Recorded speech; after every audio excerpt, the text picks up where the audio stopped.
బాబు స్కూల్‌కెళ్ళేటప్పుడు శివగామిలాగా మాటిస్తాను. వచ్చేసరికి అవి ఇవి చేస్తానని చెప్పేసి ఏమీ చేయకుండా మానేస్తున్నాను ఈ మధ్య.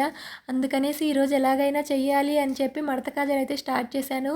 గోధుమ పిండిలో కొంచెము నెయ్యి కాగబెట్టుకొని యాడ్ చేసుకున్న తర్వాత అందులో సాల్టు అలాగే చపాతీ పిండిలాగా వాటర్ యాడ్ చేసుకుంటూ కలుపుకోవాలి.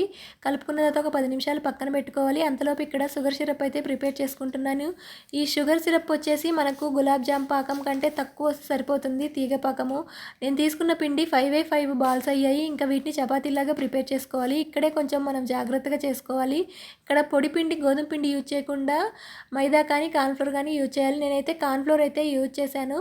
ఇంక ఇలాగా అప్లై చేసుకొని ఆయిల్ అలాగే కార్న్‌ఫ్లోర్ వేసుకుంటూ ఒకదానిపైన ఒకటి చపాతీలు నీట్‌గా యాడ్ చేసుకోవాలి. యాడ్ చేసుకున్న తర్వాత వాటర్‌ని యాడ్ చేసుకున్నాను. చివర్లో అంటుకొని ఉంటాయని చెప్పేసి ఇలాగా నీట్‌గా కట్ చేసిన తర్వాత చూసారా లేయర్లు ఎలా వచ్చాయో. ఇక్కడ కొంచెం కష్టంగా అనిపించే ప్రాసెస్ ఏదైనా ఉందంటే ఈ ఫ్రై చేసుకోవడము. చాలా టైం పట్టుద్ది. నిదానంగా ఫ్రై చేసుకోవాలి. ఇలా ఫ్రై చేసుకున్న ఎమ్మటే మనము షుగర్ సిరప్‌లు అయితే యాడ్ చేసుకోవాలి. షుగర్ సిరప్ కూడా కొంచెం వేడి చేసుకొని యాడ్ చేసుకుంటే చాలా బాగుంటుంది. 2 మినిట్సే 2 మినిట్స్ అటు ఇటు తిప్పేసి ఎమ్మటే తీసేయాలి.